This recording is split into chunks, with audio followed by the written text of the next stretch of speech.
I'm Cotton Dinosaur, and this is my first old-style Monster Hunter game. Meaning that I have a little bit of experience, but I'm still pretty trash. Ocean man, take me by the hand, lead me to the land that you understand. Ocean man, the voyage to the corner of the globe is a real trip. Ladies and gentlemen, it has been months upon months of monster after monster mayhem, but I am finally ready to give my list of the top 5 worst or most annoying monsters in Generations Ultimate. Which is to say, some of these I can appreciate a little bit, but they piss me off so much I just want to yell about them being bad for a while. So, without further ado, number 5. The Drome Monsters, meaning any monster whose name ends in Drome. And no, Great Macau is neither a Drome in name, nor in action, nor in place on this list. Great Macau is awesome. So, to condense this down just a little bit, the included monsters are Gendrome, Geodrome, Iodrome, Velocidrome, and the all-stars of fuck you, Bulldrome, and Cephadrome. The first 4 of them are just a little bit annoying, but are inarguably pretty shit monsters. Their movesets consist of a small bite, a small jump, and some little shoves, with the exception of maybe one unique move each. They are just mostly reskins for different elements, and every single one is really just trash. But that isn't even getting into the real offenders here. These two, I don't even know how to truly choose between them, but thankfully I don't need to because they're all in the number 5 slot. So, Cephadrome and Bulldrome. Bulldrome was literally created to be a giant Bullfango, because, you know, everyone loves Bullfango, right? He's just a total dickhead. Only charges, nothing else. And if that wasn't enough, 9 out of 10 times he is surrounded by a small harem of Bullfango who exist for no other purpose than to totally fuck you. Cephadrome, on the other hand, is like Diablos and Plesioth had a child, but neither one of them was there to raise it, so it just sort of became this thing that has a pretty below-average hitbox and a really goddamn annoying moveset. For the most part, the dromes are just shitty fights, but some of them, more than others, also happen to be really annoying on top of that. Number 4. Kaku and Gypsaros. These two are included together because their movesets are exceedingly similar. I can appreciate both of these monsters from a bit of a lore explanation perspective. Kaku's interactions with the Khonshu are just really, really cool, and Gypsaros is Gypsaros. The moveset they share for the most part is just flaily garbage, shitty aimed and spazzy, and while it isn't particularly difficult, it's just so extremely irritation-inducing that every time I fight one of them, I want to scream out to the heavens and smite them both down with a flash of goddamn lightning! Let's talk a little nicely about Kaku for a second, because his spot here is sort of more by association. He's an accomplice more than anything. The first time I fought Kaku, I was mesmerized by this new form of monster, at least new for me. He was hilarious in a ton of ways, and while he was a little frustrating, he was no more frustrating than any other similar monster. The problem with the flaily fighting style that they share, however, is that you don't really get better at fighting it with more experience. Some monsters, Diablos for example, are impeccably designed to be super difficult at first, but then really manageable once you understand their movesets. The flaily attack style that these two monsters share is the exact opposite of that. It is never perfectly predictable unless they are the only monsters that you ever fight, so you literally know every frame of their animations. Now, about Gypsaros specifically. He brings the flash mechanic in, which is essentially just a forced fucking stun. Because if I have made anything clear in my time playing Monster Hunters, that I think stun is the best mechanic in the entire game. And yeah, of course you can dodge it and stuff, but the fact that there is an attack that exists just to be you're stunned now, enjoy not playing for a bit, is just super fucking frustrating. Gypsaros' tail extends, because why the fuck would he have an easy to predict hitbox? His poison globs that he likes to shoot out on the floor can melt and travel a little bit from the point of impact, because why should you know if you're going to be able to avoid an attack easily? And then, when he finally gets low enough that you can start celebrating in your head that maybe he might fucking die soon, he fucking dives to the floor and pretends to be dead. Now, any hunter with half a brain can see this coming. Oh, we got him! We did it. What? But So, what... Yeah, what do you think of it then? I mean, I sort of like him, but I feel like I didn't get to fight him. No. Surprise, motherfucker.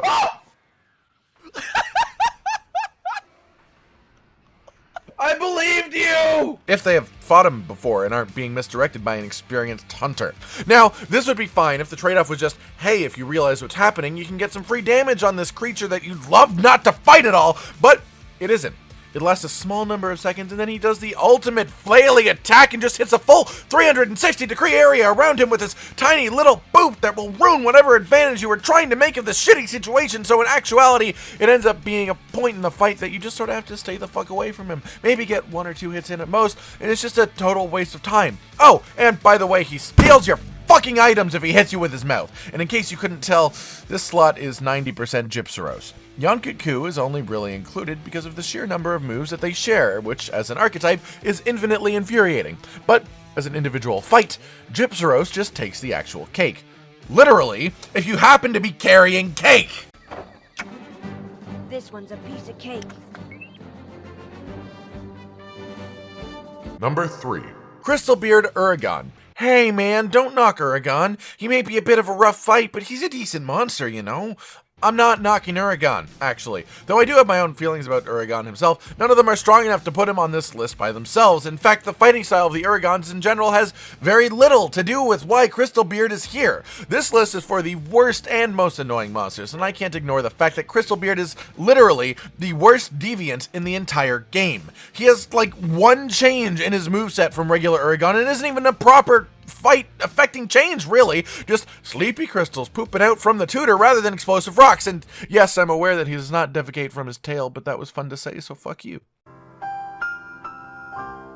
So Crystalbeard isn't really worse than normal Uragon so much as it pisses me the fuck off that he takes an extra slot for a monster in this game to be pretty much the same as normal Uragon. Maybe he's a touch worse, to be honest. But the moveset in general is still really annoying, and I can't ignore the opportunity to vent about this roly-poly piece of shit in the way he fights. It's literally designed to make it hard to avoid him as he swoops behind your camera, and even if you have camera lock, it fully fucks up your view as he comes from angles you just sort of have to know to be able to avoid. Even on a visual level, Crystalbeard Uragon is only an itty-bitty tiny bit different than regular Uragon, with a slight chin change and a light color tint to match his involvement in volcanic zones. And honestly, I don't even want to talk about this monster anymore. As such, this section will end a little short, just like the differences between Uragon and Crystalbeard. What a fucking shit deviant, such a waste of time piece of crap. Number 2. Gold Ratheon. Look, I don't backflip, no. If you backflip will be able to backflip, guess the backflip reason that backflip gold, backflip Ratheon, backflip is on this backflip list. But I have had enough of these backflipping wyverns on this backflipping map. Look, this fight sucks ass. Being heralded as one of the only fights in Monster Hunter history where flash bombs are essentially a requirement really says something about the way that a monster works and fights. Let's focus on the non-aggressive bits for a second. Gold Ratheon spends as much time as physically possible in the air. For 11 out of 14 weapons in the game, that just means that she spends an unbelievable amount of time unable to be hit, without the aforementioned flash bombs, of course. Now let's get into what she does in the air, because Gold Ratheon has a one-track fucking mind, and that one track is backflips. I got a fever, and the only prescription is more backflips. Sometimes they're straight on backflips, and you know, those are easy enough to dodge and they're not that annoying, but they are repetitive, and repetitive is annoying. But more often than not, they are these crazy, stupid, sphere-type backflips that hits such a wide range in every single direction, she might as well be a Roomba cleaning up the entire area of hunters in one swift movement. But hey, at least she's gold, right? Gold's a cool color and makes for some sweet-looking armor. I'm sorry, but if you think that this Ratheon is actually gold, you need to get each one of your eyes checked individually and carefully. This Ratheon was just given a really shitty sepia filter, and then they called it a day. And the armor is okay, I guess. It could be much better in theory, but when you have it linked to a monster that's absolutely annoying, it is only fair that the armor would be equivalently as disappointing. But wait, you want to talk redeeming features of the monster? Maybe there's something decent going on here? Sure. She does spend a small amount of time on the ground. Yeah, that's nice. And that is about as enjoyable as fighting a regular Ratheon on the ground. It's nothing special, except for the constant fear that she could whip out that goddamn spherical backflip at any moment in time.